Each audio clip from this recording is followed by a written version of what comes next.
Shalom. Selamat sore Bapak Ibu Saudara yang dikasih Tuhan. Apa kabar saudara? Hari ini luar biasa. Tuhan Yesus baik. Senang sekali boleh bertemu dengan saudara, jemaat yang saya rindukan, jemaat yang dikasih oleh Tuhan. Rasanya lama banget kita nggak ketemu ya. Dan hari ini begitu saya datang, saya kaget, artis-artisnya Genesis keluar semua saudara. Disambut dengan paduan suara malaikat surga. Waduh, saya tadi masuk baru buka pintu, mataku yang ngantuk karena dari pagi melek moro-moro.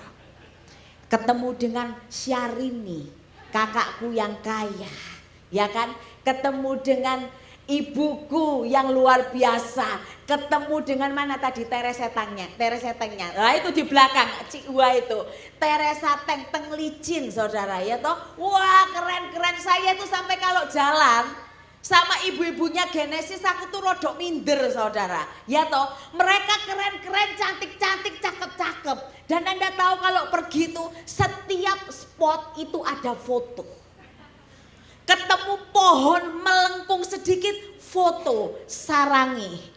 Ketemu lagi batu besar, foto. Mereka cantik banget pakai kacamata hitam saudara waktu kita pergi ke Kondang Merak. Dan saya yang hitam sendiri rasanya saudara. Jadi saya merasa minder jalan dengan mereka. It's okay lah. Tapi itulah wanita. Wanita luar biasa. Engkau cantik, engkau dahsyat. Amin. Oke, hari ini kita berada di minggu terakhir dalam bulan Juni ini. Sepanjang bulan ini gereja kita merenungkan tentang satu tema berbicara tentang keluarga. Dan hari ini saya diberikan tema oleh Bapak dan Ibu Gembala Saudara tentang the family's role in the mission of God. Peran keluarga dalam misi Tuhan. Saudara berbicara tentang keluarga, keluarga ini adalah merupakan bagian yang sangat penting sebelum Tuhan itu menciptakan dan mengadakan lembaga-lembaga yang lain di muka bumi ini. Sebelum ada sekolah, sebelum ada pemerintahan, maka keluarga itu adalah lembaga yang pertama kali Tuhan ciptakan. Kenapa? Karena lembaga keluarga ini punya peranan yang sangat penting. Dan Allah memandang keluarga ini spesial. Itu sebabnya Allah sendiri yang membangun keluarga. Dan Tuhan itu mau keluarga yang Tuhan bangun, keluarga yang ada di dalam Tuhan, bukan menjadi keluarga yang eksklusif. Ngomong, gak mau jadi keluarga eksklusif. Tidak mau jadi keluarga yang eksklusif. Ayo ngomong yang keras. Tidak mau jadi keluarga yang eksklusif. Tapi Anda dan saya, kita semua yang adalah bagian dari keluarga Kristus, anggota tubuh Kristus, Anda dan saya dipanggil menjadi keluarga yang memberkati. Amin. Keluarga yang jadi berkat. Itu sebabnya sore hari ini, sepanjang hari ini saya sudah membahas tentang tema ini. Tadi pagi saya sudah berbicara tentang keluarga dan misi Allah. Kemudian saya berikan teladan Abraham, saya berikan teladan Obed-Edom, dan di bagian yang terakhir ini saya akan mengajak saudara belajar dari keteladanan satu tokoh yang mungkin namanya tidak terlalu familiar. Namanya mungkin asing buat setiap kita. Bahkan jarang disebut, sedikit sekali ayat yang berbicara tentang dia. Tetapi rupanya 3 keluarga yang kita akan belajar daripadanya. Bapak Ibu, saya nanti akan review singkat saja. Tetapi kalau saudara kepingin tahu detailnya, Anda bisa buka YouTube gereja kita. Dan Anda bisa ikuti dari sesi yang pertama sampai dengan yang keempat, semua khotbah berbeda. Biar kita belajar bersama-sama, karena keluarga-keluarga yang akan kita pelajari pada hari ini adalah keluarga-keluarga yang bukan hanya hidupnya itu dipakai Tuhan menjadi berkat, tetapi hidupnya itu jadi teladan.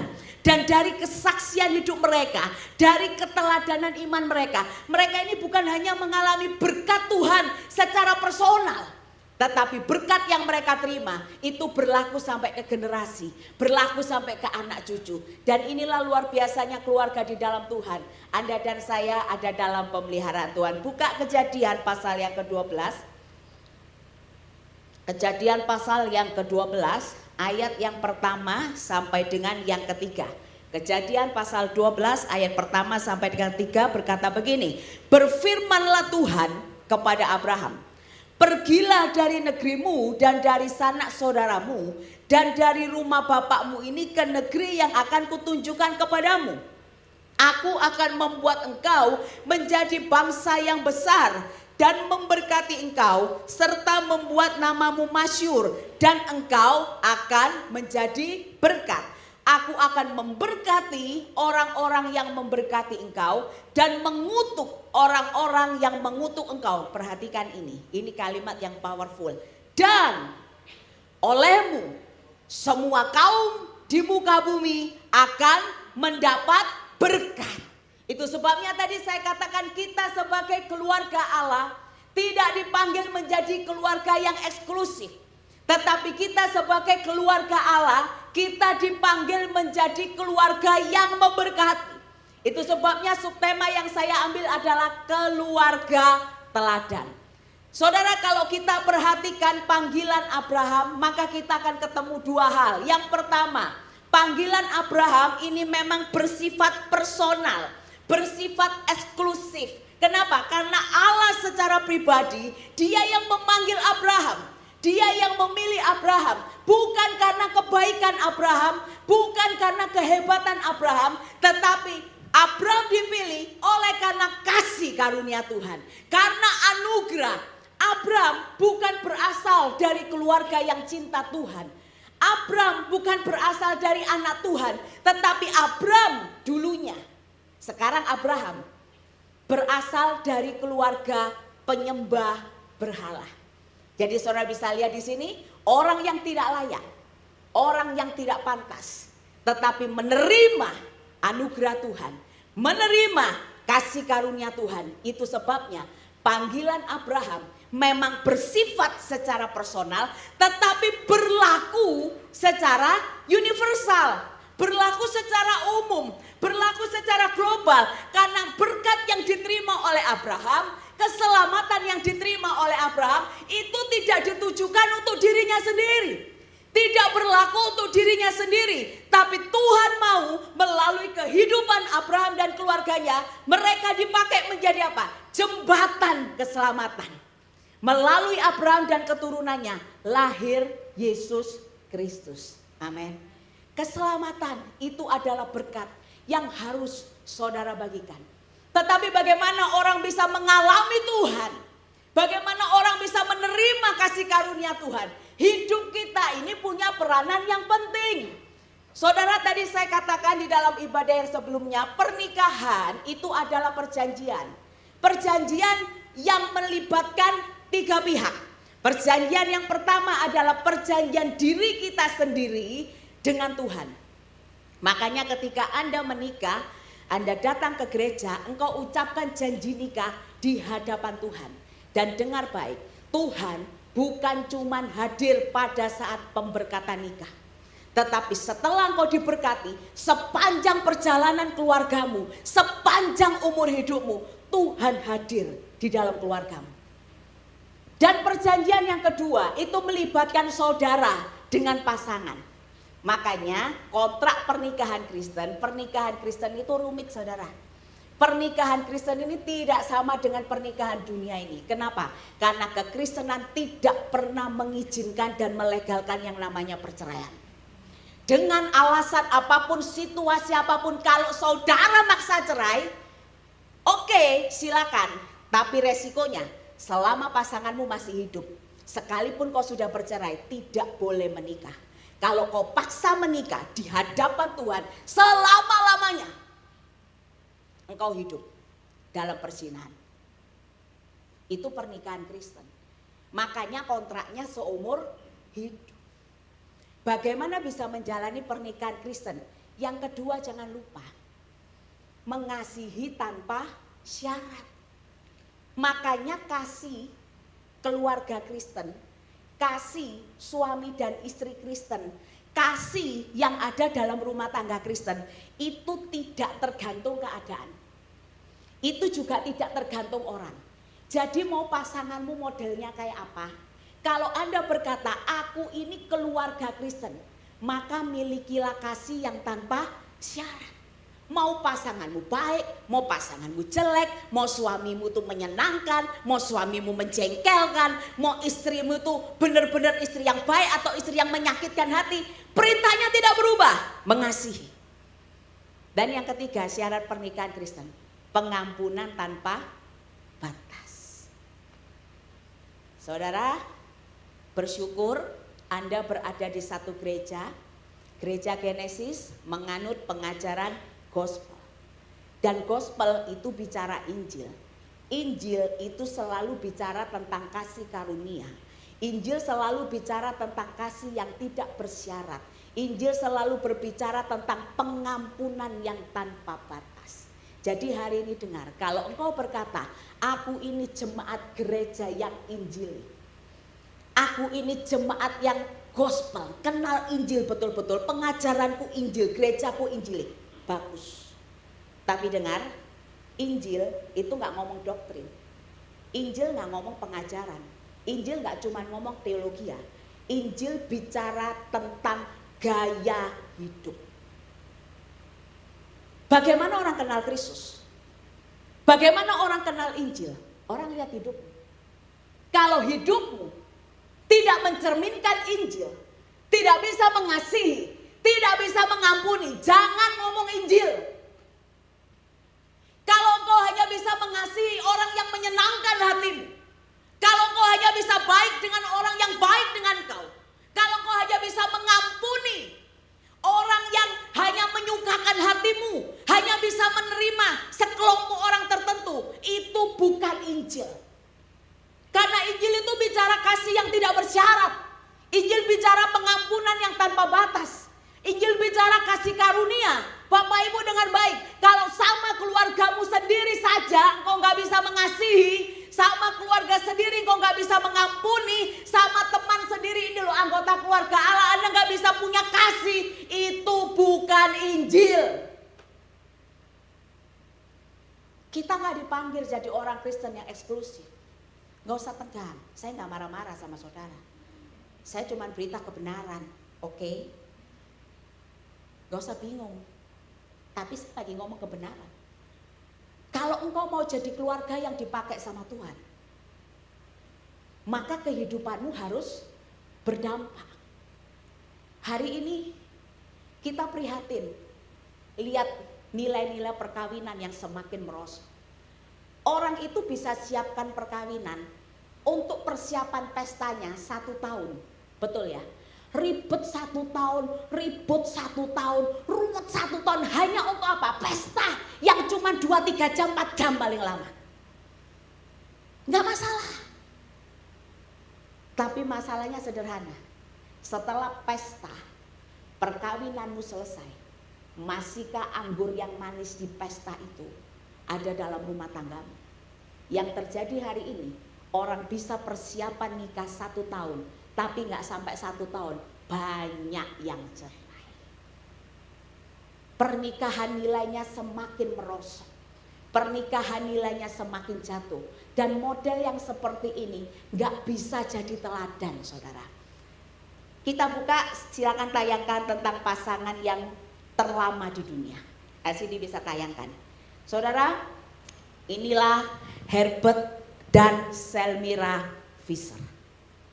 Kalau Anda lihat dari fisiknya dan penampakannya, 2 orang ini sudah kategori pasangan top. Ngerti top? Bukan top karena lamanya perkawinan mereka, tetapi secara fisik termasuk kategori tua, ompong, peot. Betul ya? Sudah tua banget. Tapi lihat, pasangan yang kalau Anda lihat potongan dan jahitannya, ini jauh dari potongan pasangan yang wow. Ini pasangan yang mungkin biasa saja, tidak hebat. Tapi lihat hebatnya mereka. Saudara, saya ini kalau diundang pernikahan 25 tahun, pernikahan perak sudah sering. Saya kalau diundang pernikahan 50 tahun juga sudah pernah, walaupun jarang. Tapi ini orang 2 bisa menikah sampai berapa lama? 87 tahun. Pak, Bu, bisa hidup 87 tahun zaman ini butuh mujizat. Betul? Butuh keajaiban. Karena zaman ini Orang di usia 50, 60 tahun saja sudah bablas. Tapi ini umur panjang, diberkati Tuhan, rumah tangganya awet, dan dunia memberikan penghargaan kepada mereka sebagai pasangan yang terlama. Dan ketika diwawancarai, ditanya sama mereka, apa rahasiamu? Saudara, mereka cuma jawab sederhana. Yang pertama, nikah itu bukan pertandingan. Jadi kami tidak pernah memberikan nilai dalam pernikahan kami. Tidak ada mana yang lebih benar, mana yang lebih salah. Kalau sampai kami punya konflik, kami punya masalah, maka yang kami lakukan adalah cepet-cepetan minta maaf. Hari ini bagaimana dengan kita? Cepet-cepetan minta maaf atau lama-lama ngambek? Pasangan ini membagikan sama kita. Mereka anak Tuhan, saudara. Dan mereka hanya menerapkan satu hukum dalam pernikahan mereka, yaitu kasih. Firman Tuhan berkata, kasih itu menutup segala pelanggaran. Bapak Ibu, pernikahan itu tidak ada yang cocok, betul ya? Ketika Tuhan ciptakan Anda dan saya, pria dan wanita, itu sudah tidak cocok. Makanya kalau Anda berharap menikah itu pasti cocok, Anda akan kecewa. Karena apa yang terjadi adalah bukan pernikahan yang cocok, tapi pernikahan yang lebih tepatnya dicocok-cocokkan sampai cocok. Baru bisa bahagia. Mereka melakukannya. Bukan rumah tangga tanpa konflik. Bukan rumah tangga tanpa proses. Bukan rumah tangga tanpa badai. Tetapi mereka melakukannya dengan benar. Mereka melakukannya sesuai firman Tuhan. Dan hasilnya adalah pernikahan mereka awet. Dan yang kedua yang mereka lakukan adalah mereka tidak pernah lupa melibatkan Tuhan. Mereka bersaksi setiap hari suami istri ini saling mendoakan. Suami mendoakan istri, istri mendoakan suami. Dan inilah rahasia kekuatan dalam rumah tangga mereka. Saudara, hari ini bagaimana dengan pernikahan kita? Dan perjanjian pernikahan yang ketiga itu menyangkut generasi. Saudara, setiap rumah tangga Kristen itu bertanggung jawab untuk mendidik generasi. Karena bagaimana generasi yang akan engkau hadirkan di masa depan. Bagaimana keturunanmu itu akan jadi apa? Bagaimana kualitasnya? Itu tergantung pernikahanmu hari ini. Kalau suami istri hidup takut akan Tuhan, suami istri sungguh-sungguh mengajarkan pendidikan yang baik buat anak-anaknya, percayalah. Walaupun tidak semua yang kau tanam baik itu hasilnya pasti baik. Tetapi sesuatu yang kau lakukan dengan benar dan dalam terang firman Tuhan, itu akan menghasilkan buah-buah yang indah. Walaupun jalannya tidak mudah, walaupun prosesnya mungkin berat, tetapi ketika engkau sungguh-sungguh hidup melakukan firman Tuhan, maka sesuatu yang ajaib itu terjadi. Secara cepat kita akan lihat yang pertama, teladan dari keluarga Abraham.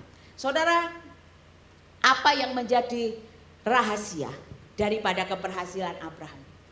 Secara cepat saja, Abraham adalah keluarga yang tidak kompromi dalam hal iman. Saudara, engkau bisa baca kebenaran ini dalam Kejadian 24 ayat 1 sampai 4. Kejadian 24 ayat 1 sampai 4. Adapun Abraham telah tua dan lanjut umurnya serta diberkati Tuhan dalam segala hal. Perhatikan ya. Berkatalah Abraham kepada hambanya yang paling tua dalam rumahnya, yang menjadi kuasa atas segala kepunyaannya, katanya, baiklah, letakkan tanganmu di bawah pangkal pahamu, supaya aku mengambil sumpahmu demi Tuhan Allah yang empunya langit dan yang empunya bumi, bahwa engkau tidak akan, tolong garis bawah ini, dia ngomong sama Eliezer, hambanya yang paling senior, hambanya yang paling tua, hambanya yang paling dipercaya, suruh cari mantu. Dan dia ngomong begini, bahwa engkau tidak akan mengambil untuk anakku seorang istri dari antara perempuan Kanaan yang diantaranya aku diam. Saudara, ada apa dengan perempuan Kanaan? Kurang cantikkah perempuan Kanaan? Kurang hebatkah perempuan Kanaan? Kurang pandaikah perempuan Kanaan? Tidak. Perempuan Kanaan, banyak orang cantik, banyak orang hebat, banyak perempuan yang luar biasa. Kenapa Abraham gak mau punya mantu orang Kanaan? Masalah iman buat Abraham tidak bisa dikompromi. Dan dia sedang membangun satu peraturan. Dia sedang membangun satu prinsip iman. Bahwa gelap dan terang itu tidak bisa bersatu. Gelap dan terang itu tidak bisa gabung. Saudara jangan berkata bahwa kalau saya menikah dengan orang yang tidak seiman. Saya cuma mau ngomong, Anda sedang bawa dirimu kepada masalah. Saudara, masalah iman itu masalah yang serius. Makanya Anda jangan kompromi soal ini. Saudara, dunia perartisan kita sudah kasih contoh. Anda tahu Lydia Kandau? 27 tahun menikah, cerai. Dulunya mereka tampak sebagai pasangan yang baik-baik saja. Dulunya mereka tampak sebagai pasangan yang harmonis. Tetapi alasan perceraian mereka adalah 8 tahun terakhir. Artinya 19 tahun. Saudara coba mikir, tidak cocok kok bisa hidup 19 tahun. Kok baru sadar setelah 19 tahun? Karena 8 tahun yang terakhir sebelum mereka bercerai, usia pernikahannya tepat 27. Di usia yang ke-19 tahun, katanya tiap hari cekcok, tiap hari bertengkar. Kok bisa? Gelap dan terang tidak bisa bersatu. Memang firman Tuhan berkata, kalau ada suami yang cemar, dia dikuduskan oleh istrinya. Kalau ada istri yang cemar, dia dikuduskan oleh suaminya. Tapi itu prosesnya berat. Kalau Anda melanggar firman Tuhan yang ini, bahaya. Makanya Abraham, dia kenceng dalam iman. Dia tidak mau kompromi soal iman. Dia tegas. Dan bicara soal iman, itu bukan hanya bicara soal pemilihan jodoh. Bukan hanya bicara soal pemilihan jodoh, tapi itu bicara soal warisan iman. Dan kalau saudara lihat di dalam kalimat ayat yang selanjutnya, Kejadian 28 ayat 6 sampai 8. Saudara baca saja di rumah, Kejadian 28 ayat 6 sampai 8. Karena Abraham melarang Ishak menikah dengan perempuan Kanaan. Ishak itu niru bapaknya. Dia tidak izinkan Yakub menikah dengan perempuan Kanaan. Ada sebuah teladan iman, ada sebuah warisan iman yang diturunkan oleh Abraham. Dan apa hasilnya? Abraham taat, Ishak taat, maka keluarga ini menjadi keluarga yang diberkati Tuhan. Saudara, kalau engkau mau memilih pasangan atau jodoh buat anakmu, jangan lihat dan terkecoh dengan penampilan fisik. Karena kalau Tuhan sudah memberikan perintah dan kita melanggarnya, fatal akibatnya. Saudara, satu masa di Amerika hidup 2 orang dengan latar belakang yang berbeda.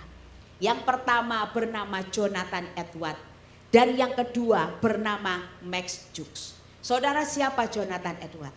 Jonathan Edward adalah seorang hamba Tuhan yang luar biasa dipakai Tuhan.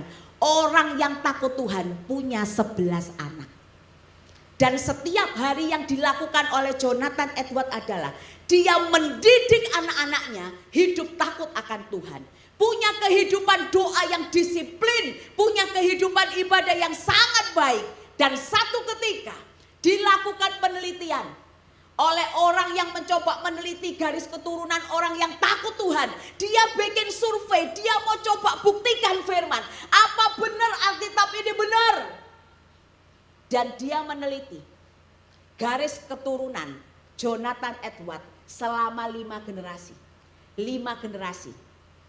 Dan itu audiensnya adalah 1394.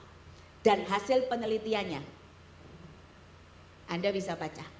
1 orang jadi wakil presiden, 3 orang jadi senator USA, 3 orang gubernur, 3 orang wali kota, 14 orang rektor universitas, 30 orang hakim, 60 orang dokter, 65 orang profesor, 75 orang perwira militer, 80 orang pejabat publik, 310 orang pengacara, 440 orang misionaris, pendeta dan teolog. Wow,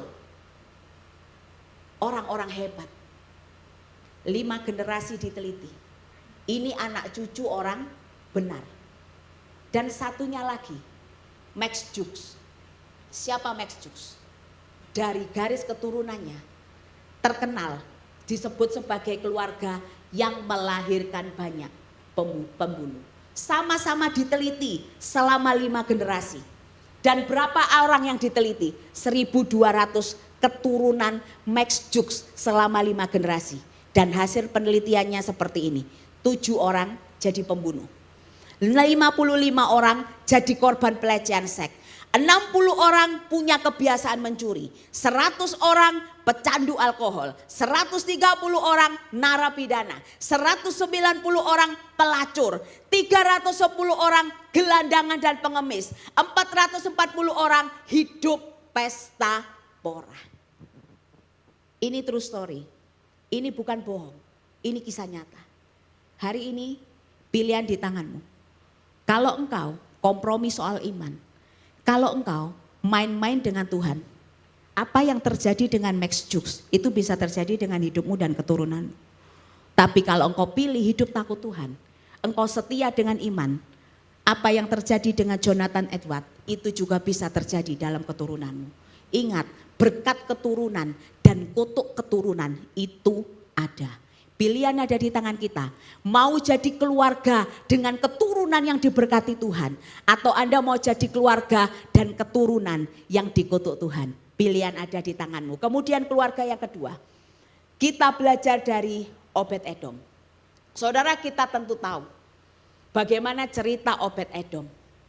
Obed-Edom adalah keluarga yang dititipi tabut Allah. Satu ketika Raja Daud itu mau mengambil kembali tabut Allah. Dan Daud bikin kesalahan. Saudara, tabut Allah itu benda suci. Tabut Allah itu perkakas suci. Kenapa? Karena tabut Allah itu adalah merupakan lambang kehadiran Allah. Jadi caranya mengangkat tabut Allah itu ada syaratnya. Tidak boleh sembarangan diangkat. Nah, satu ketika Daud itu mengambil keputusan untuk pindahkan. Dia mau ambil kembali tabut Allah, mau dibawa pulang kembali ke Yerusalem. Tapi Daud niatnya baik, caranya salah.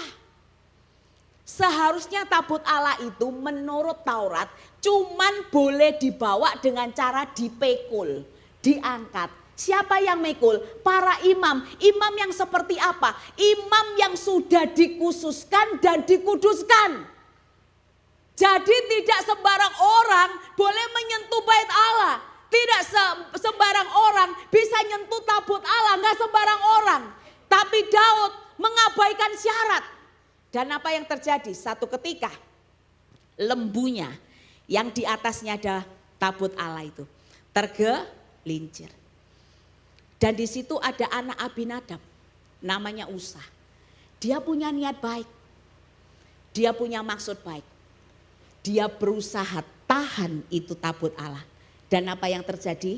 Alkitab catat, Tuhan murka dan Usa mati. Saudara, hari itu semua orang ketakutan. Tidak ada orang berani untuk dekat-dekat dengan tabut Allah. Kenapa? Lihat Usa yang kesambar, takut mati. Tapi hari itu ada satu keluarga, yaitu keluarga Obed-Edom, yang berani membuka diri untuk menerima tabut Allah. Dan apa yang terjadi? Setelah mereka terima tabut Allah, 2 Samuel ayat 6 ayat 11 berkata begini. 3 bulan lamanya tabut Tuhan itu tinggal di rumah Obed-Edom orang Gad itu. Dan apa katanya? Tuhan memberkati Obed-Edom dan seisi rumahnya.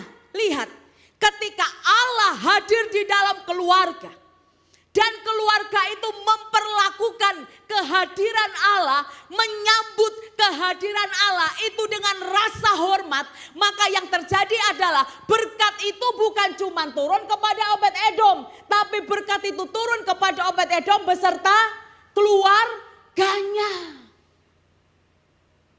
Apa yang membedakan antara Usa dengan Obed-Edom? Kenapa Usa disambar mati? Kenapa Obed-Edom malah diberkati? Bedanya cuma apa? Usa punya niat baik, tapi dia mengabaikan hukum Tuhan. Dia mengabaikan peraturan Tuhan. Saudara dengar, dalam engkau mengikut Tuhan, tidak ada pemisahan antara altar dengan sekuler. Tidak ada pemisahan antara pekerjaan rohani dengan pekerjaan sekuler. Karena berbicara soal kata bekerja dan ibadah, rupanya di Alkitab itu pakai kata yang sama, yaitu avoda. Coba kita buka kebenaran firman Tuhan. Avoda. Keluaran 34 ayat 21. 6 hari lamanya engkau bekerja. Kata bekerja yang ada di situ pakai kata apa? Avoda. Dan kata avoda yang sama muncul di mana? Yosua 24 ayat 15. Lihat bagian bawah saja. Tetapi aku dan seisi rumahku kami akan beribadah.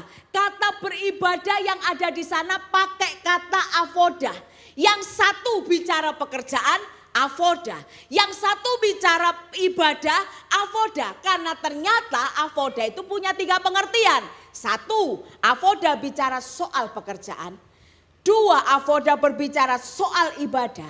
3, avoda berbicara soal pelayanan. Apa maksudnya itu buat kita?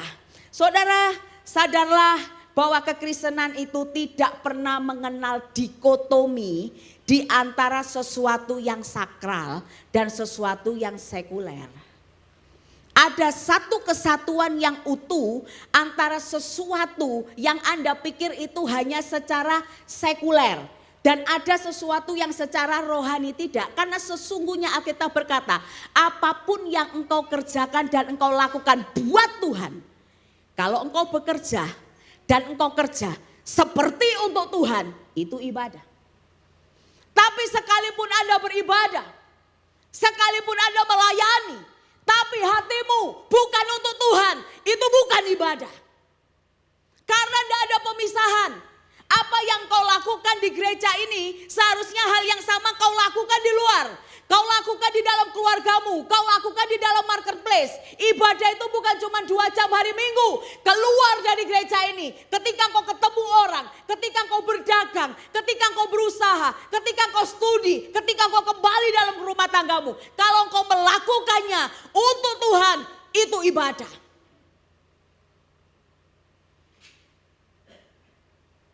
Pekerjaan akan jadi ibadah ketika kau lakukan untuk Tuhan. Tapi ibadah tidak akan jadi ibadah. Pelayanan tidak akan jadi pelayanan kalau hatimu enggak lurus sama Tuhan.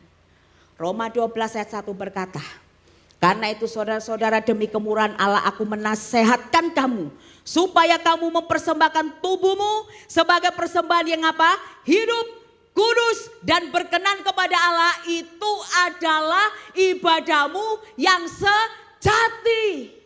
Dan kita ini sebagai anak Tuhan, kita ini sebagai murid Tuhan, kita ini sebagai anggota keluarga Allah. Alkitab berkata, engkau dan saya ini adalah bait Roh Kudus. Ada Tuhan di dalam hidupmu, ada tabut Allah di dalam hidupmu. Tabut Allah enggak lagi bicara soal barang-barang, bukan. Tetapi tabut Allah bicara soal kehadiran Tuhan. Persoalannya, sebagai orang yang mengaku ada Tuhan di dalam hidupmu, sudahkah engkau menghormati Tuhan? Ketika engkau lakukan sesuatu yang benar, ketika engkau lakukan sesuatu yang baik, sesuai firman Tuhan, engkau akan diberkati dan selamat seperti Obed-Edom. Tapi kalau engkau cuman melakukan, asal melakukan, walaupun niatmu baik, Tuhan tidak berkenan. Dan 3 bulan setelah Daud melihat tabut Allah, itu bikin Obed-Edom diberkati. Saudara, Daud berpikir, tak ambilai tabut Allah ini. Tapi kali ini Daud tobat. Dia melakukannya dengan cara yang benar sesuai firman Tuhan. Dia utus imam yang sudah dikuduskan, yang sudah dikhususkan untuk ngangkat tabut Allah. Dan mereka selamat bawa tabut Allah sampai ke Yerusalem. Lalu bagaimana dengan Obed-Edom? Apakah Tuhan melupakan Obed-Edom? Tuhan tidak pernah melupakan orang-orang yang sungguh-sungguh menghormati Tuhan dan hadiratnya. Mari kita lihat kebenaran firman Tuhan dalam 1 Tawarik pasal 26 ayat yang keempat, ayat yang kelima, dan ayat yang ke-8. Saya bacakan buat saudara. Obed-Edom mempunyai anak-anak, yakni Semaya anak sulung, Yosafat anak yang kedua, Yoah anak yang ketiga, Sakar anak yang keempat, Netanel anak yang kelima, Amiel anak yang keenam, Isakar anak yang ketujuh, dan Pelute anak yang ke-8. Berapa anaknya? 8. Oke, baca selanjutnya. Sebab Allah telah memberkati dia. Yang diberkati Obed-Edom itu atau sama 8 anaknya? Sama 8 anaknya. Jelas loh. Sebab Allah memberkati dia. Selanjutnya. Mereka sekalian, dipertegas lagi. Firman tuh kalau bicara jelas. Mereka sekalian adalah keturunan Obed-Edom. Yakni mereka sendiri, anak-anak mereka dan saudara-saudara mereka. Masing-masing orang yang gagah perkasa. Cakap untuk pekerjaan itu berapa banyak orang? 62 orang jumlahnya. Dari siapa? Obed-Edom. Dengar, berkat generasi itu ada. Dan orang tua di tempat ini dengar. Kalau engkau sungguh hidup takut akan Tuhan. Engkau sungguh mendidik anakmu di dalam jalan Tuhan yang benar. Engkaulah Obed-Edom yang diberkati Tuhan. Engkau bukan jadi Obed-Edom yang hanya diberkati secara personal. Engkau akan diberkati dalam hidupmu masa kini. Dan sampai nanti keturunanmu. Lihat Obed-Edom. Kalau tadi kita lihat tentang Jonathan Edward dan Max Jukes. Hari ini firman menunjukkan dan membuktikan kepada kita. Kalau yang tadi adalah penelitian manusia. Tapi yang ini adalah firman Tuhan. 62 keturunan Obed-Edom semua diberkati oleh Tuhan. Kalau hari ini kau rindukan berkat untuk dirimu dan keturunanmu, rahasianya cuma satu, hormati Tuhan, hidup takut akan Tuhan. Sekarang yang ketiga dan terakhir, kita akan belajar dari satu figur rohani yang bernama Barsilai. Saudara mungkin setelah khotbah ini kau akan lupa dengan Barsilai. Kenapa? Jarang disebut. Saudara, siapa Barsilai? Barsilai ini adalah orang kaya yang diberkati Tuhan. Dan pada waktu itu Barsilai itu hidup di zaman Raja Daud. Saat itu Raja Daud sedang ada di dalam titik terendah. Titik terendahnya bagaimana? Raja Daud dikhianati bukan oleh orang lain. Tetapi Raja Daud dikudeta sama anaknya sendiri yang namanya Absalom. Saudara, dalam kondisi hati yang terluka, dalam kondisi hati yang sakit, Daud itu terusir dari istananya sendiri. Dan hari itu Daud berada di titik terendah. Hari itu Daud berada di tempat yang paling bawah. Kenapa? Dia biasa ada di istana. Tapi karena ulah anaknya, dia harus keluar tinggalkan istana. Dan Daud itu orang yang lembut hatinya. Dia tidak mau geger sama anaknya sendiri. Dia tidak mau ribut sama keluarga sendiri. Walaupun dia punya hak atas istana. Walaupun istana itu miliknya. Tapi Daud milih ngalah. Daripada gegeran dia milih pergi. Dan dalam masa perantauannya Daud sampai di padang gurun.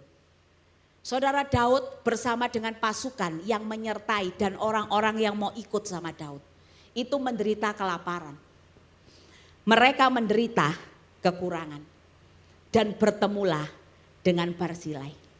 Siapa Barzilai? Barzilai adalah orang yang menjadi penolong buat Raja Daud di titik terendahnya. Buka 2 Samuel 17 ayat 27 sampai 29. Ketika Daud tiba di Mahanaim, maka Sobi bin Nahas dari Raba kota Bani Amon dan Makir bin Ameal dari Lodebar dan Barzilai orang Gilead dari Logeli membawa tempat tidur, membawa pasu, periuk belanga, juga gandum, jelai, tepung berti gandum, kacang babi, kacang merah besar, kacang merah kecil, madu, dadi, kambing domba dan keju lembu bagi Daud dan bagi rakyat yang bersama-sama dengan dia untuk dimakan. Sebab kata mereka, rakyat ini tentu telah menjadi lapar, lelah dan haus di padang gurun. Siapa yang mau repot kayak Barzilai? Lihat dia bawa apa buat Daud. Begitu banyak. Barzilai ajak keluarganya. Barzilai ajak teman-temannya. Untuk siapa? Nolong orang. Siapa yang dia tolong? Sekalipun status Daud adalah raja. Tapi hari itu Daud bukan lagi raja. Daud cuma seorang buronan. Tapi Barzilai, dia datang dengan tulus, mendatangi Daud di titik terendahnya dan dia mengulurkan pertolongan. Tidak ada afiliasi politik, tidak ada kepentingan pribadi, tidak ada motivasi yang tersembunyi. Hati Barzilai cuma digerakkan oleh satu hal, kasih dan belas kasihan. Oleh karena terdorong akan kasih dan belas kasihan, maka Barzilai ini mau repot. Saudara, untuk jadi orang baik, Anda harus rela direpoti. Anda harus rela diruweti. Bahkan Anda harus rela rugi. Kalau hari itu Barzilai menolong Daud, apa yang dia bisa harapkan dari Daud yang lagi kelaparan? Cuman seorang buronan, cuman seorang pelarian. Tidak ada yang bisa diharapkan. Tapi Barzilai mau dengan tulus. Dia membantu Raja Daud. Dan melalui keteladanan daripada Barzilai, kita belajar. Saudara, hubungan orang pada masa kini itu hubungan yang transaksional. Orang sudah kehilangan ketulusan di dalam dia bergaul dengan sesamanya. Kalau kita mau bergaul, kita selalu mikir apa? Untung rugi, mikir cuan. Kalau aku bergaul dengan orang ini, aku dapat apa ya? Kalau aku dekat dengan orang ini, aku dapat apa ya? Ini tren masa kini, hubungan yang transaksional. Tapi Barzilai mengajari kita sebuah hubungan yang tulus. Kasih yang tanpa syarat. Penerimaan yang tanpa batas. Daud bukan orang yang bisa menguntungkan Barzilai, tapi Barzilai setia kawan. Barzilai tidak tinggalkan Daud, Barzilai loyal. Saudara, hari ini saya dengar ada istri-istri, ada banyak istri yang rela tinggalkan suaminya ketika jatuh bangkrut, ketika jatuh miskin, ketika kita sakit. Tidak ada kesetiaan, nilai kesetiaan itu sudah pudar pada zaman ini. Tapi Barzilai berbeda. Sekalipun dia cuma berhadapan dengan seorang pelarian, sekalipun dia cuma berhadapan dengan seorang buronan, dia tolong dengan tulus. Saudara, kalau hari ini engkau mau menjadi orang yang dipakai oleh Tuhan, mau jadi orang yang bisa terlibat dalam misi Tuhan, mau tidak mau engkau belajar seperti Barzilai, punya hati yang tulus, jadi penolong buat orang lain. Saudara, hari ini keluarga pun kehilangan ketulusan. Lihat ada anak yang baik sama papa mamanya, kalau ada maunya. Ketika kecil dia pengen mainan, wah dia bisa baik dengan papa mamanya supaya dapat apa? Dapat mainan. Kalau nggak dikasih mainan dia ngambek. Begitu gede mulai nuntut fasilitas, manis sama orang tuanya kalau ada maunya. Begitu besar lagi jadi dewasa, rebutan warisan. Cilaka kalau keluarga kayak gini, saudara. Makanya untuk menjadi teladan kita perlu belajar dari Barzilai. Punya ketulusan, punya kemurahan hati. Saudara, jangan hidup itu untuk diri sendiri. Jangan hidup untuk kenyamanan diri kita sendiri. Anda tidak akan bisa jadi berkat. Kalau Anda mau jadi berkat, belajarlah murah hati. Belajarlah baik hati. Hanya orang yang murah hati dan baik hatinya, dia bisa jadi berkat. Saya diajari bapak saya Pak Eti. Tulang raja, apa tadi? Tulang raja, badan raja. Itu kaya. Tapi gak semua orang kaya punya hati raja. Betul? Gak semua orang kaya itu punya hati memberi. Ada lagi yang kedua. Tulangnya busuk, badannya raja. Penghasilannya biasa-biasa saja. Tapi dia gak pelit. Dia murah hati. Ada lagi yang satu. Badan busuk, tulang busuk. Ini paling bocai. Sudah melarat, pelit lagi. Saudara, kalau engkau jadi orang yang kikir, tulang raja, badannya busuk. Kaya tapi pelit. Bocai juga. Saudara, Barzilai ini tulangnya raja, badannya raja, hatinya raja. Bicara soal memberi dan kemurahan hati itu bicara mental. Gak tergantung tebal tipisnya dompet. Orang itu malah tambah kaya, biasanya malah tambah pelit. Tapi kalau orang hatinya gak ditaruh di dompet, nah ini. Gampang keluarnya, lancar keluarnya. Dan orang yang berani lancar keluarkan berkat, engkau akan diberkati. Kalau Anda jadi laut mati, tidak ada kehidupan. Saudara, satu ketika saya ketemu dengan seorang rekan saya. Di usia yang muda, diberkati Tuhan luar biasa. Perempuan, janda, umur gak sampai 50. Kaya raya. Satu ketika dia ngomong sama saya, Pendeta Novi, saya ini kok merasa hidup saya itu hampa ya. Saya punya segalanya, saya punya semua, saya dapatkan semua yang saya inginkan. Mobilnya itu Alphard, Mercy yang mewah-mewah begitu saudara. Tapi dia bisa bilang, hidupnya hampa. Saya cuma jawab satu hal sama dia, jangan hidup bagi diri sendiri. Belajar berbagi. Kalau engkau mau menikmati hidup yang diberkati dan menjadi berkat, belajar berbagi. Saudara, orang yang hebat itu sederhana dalam perkataan, tapi hebat dalam perbuatan. Itulah Barzilai. Dan hari ini Tuhan cari Barzilai masa kini untuk menjadi kepanjangan tangan Tuhan. Ada banyak orang di sekitarmu yang membutuhkan pertolongan Tuhan. Ada banyak pekerjaan Tuhan yang membutuhkan uluran tanganmu. Tapi hari ini maukah engkau jadi Barzilai, kepanjangan tangan Tuhan, menolong orang, penolong orang di titik terendah. Dan buat orang yang seperti Barzilai, berkat apa yang dia dapatkan? Yuk buka kebenaran firman Tuhan. 2 Samuel pasal 19 ayat yang ke-32 sampai 34, kemudian loncat di ayat yang ke-37 sampai 38. Ini adalah blessing buat Barzilai. Siapa yang mau terima blessing kayak Barzilai, punya hati seperti Barzilai. Firman Tuhan berkata begini, Barzilai itu sudah sangat tua, 80 tahun umurnya. Tua banget, tapi produktif, tapi efektif. Dan apa yang terjadi? Ia menyediakan makanan bagi raja selama ia tinggal di Mahanaim. Sebab ia seorang yang sangat kaya.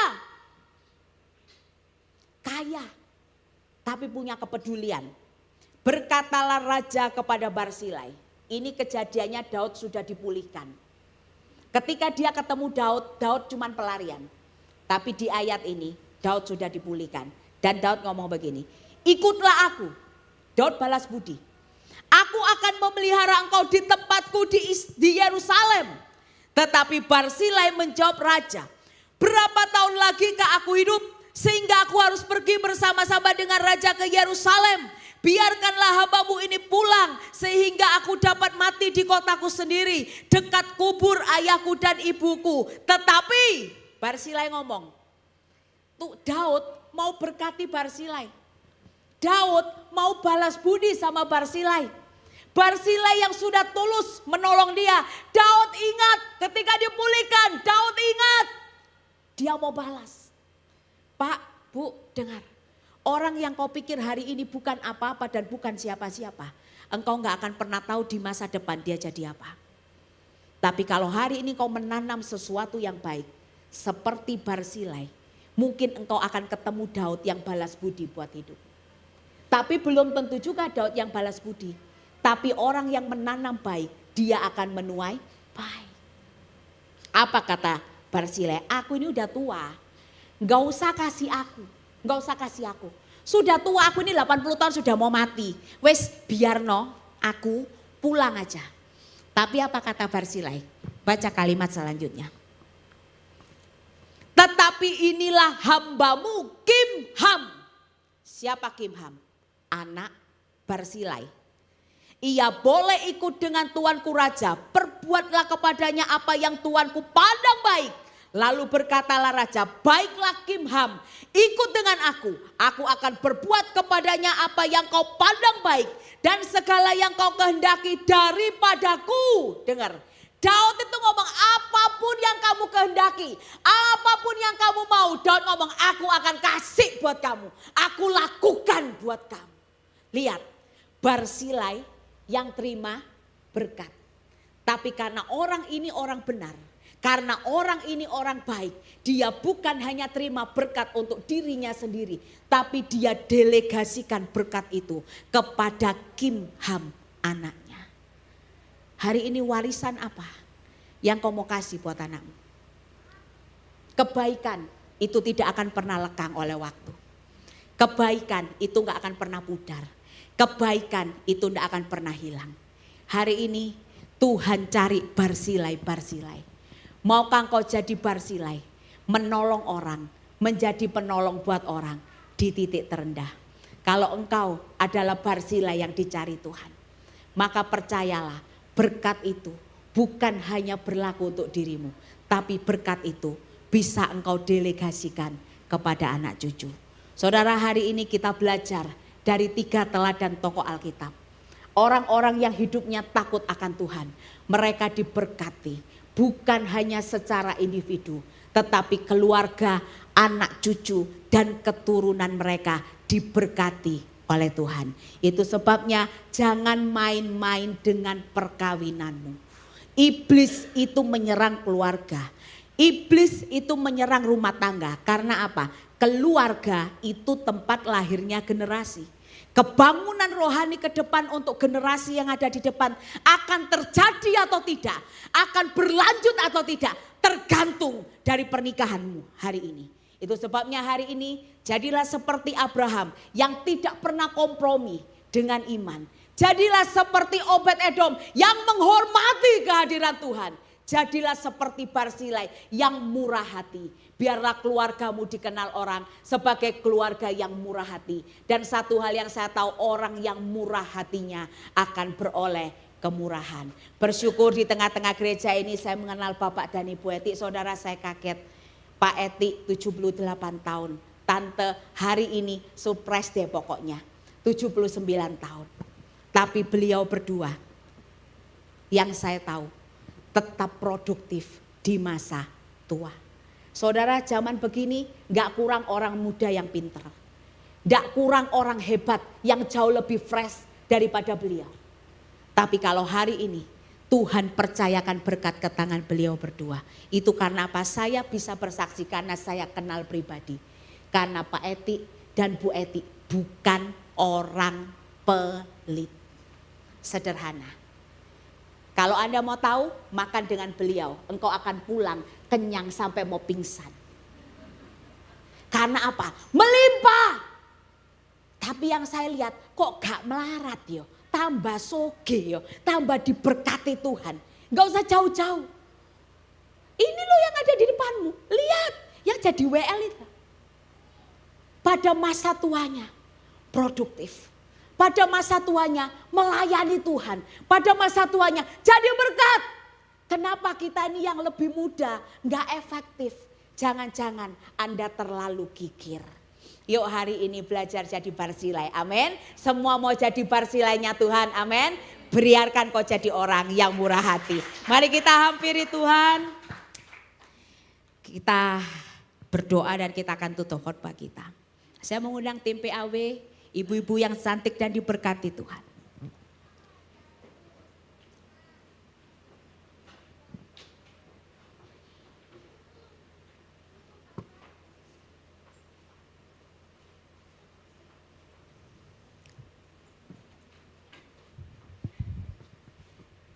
Kita akan nyanyi satu pujian untuk meresponi firman Tuhan.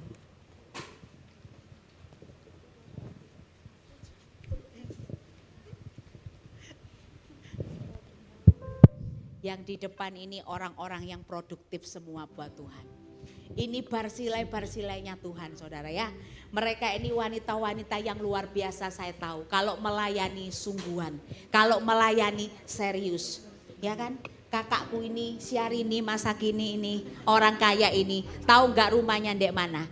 Jauh banget, hampir jadi tonggoku saudara. Mana kak rumah menganti ya? Ke Braon. Kesini tuh saudara diewangi macet sak jam setengah. Tapi dia belani loh, melayani Tuhan. Rela loh, ini janda saudara, masih cantik. Ayo para duda silakan. Dan yang lain ini hamba-hamba Tuhan yang luar biasa. Mereka kalau pelayanan sampai pelosok blusuan. Lo bareng aku pelayanan aku yo pernah. Rela lo belani. Ini Barsilai-Barsilainya Tuhan. Amin. Dan Anda lihat di masa tuanya pun mereka tetap mekar bersama dengan Tuhan. Yuk hari ini mari kita hampiri Tuhan. Mari kita hampiri hadiratnya.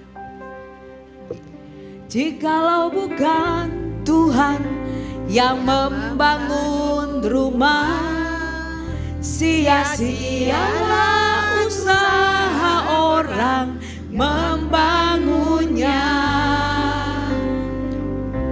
Jikalau bukan Tuhan yang menjaga hidupku, sia-sialah usahaku tanpa seizin Tuhan. Ku sadar semua karena cintamu. Ku akui semua karena berkat-Mu. Tak mungkin semua tanpa campur tangan-Mu. Takkan selesai kasih sayang setiamu Tuhan. Mari nyanyikan lagu ini sekali lagi dari awal sebagai doamu di hadapan Tuhan. Jikalau bukan Tuhan yang membangun rumah, sia-sialah usaha orang membangunnya.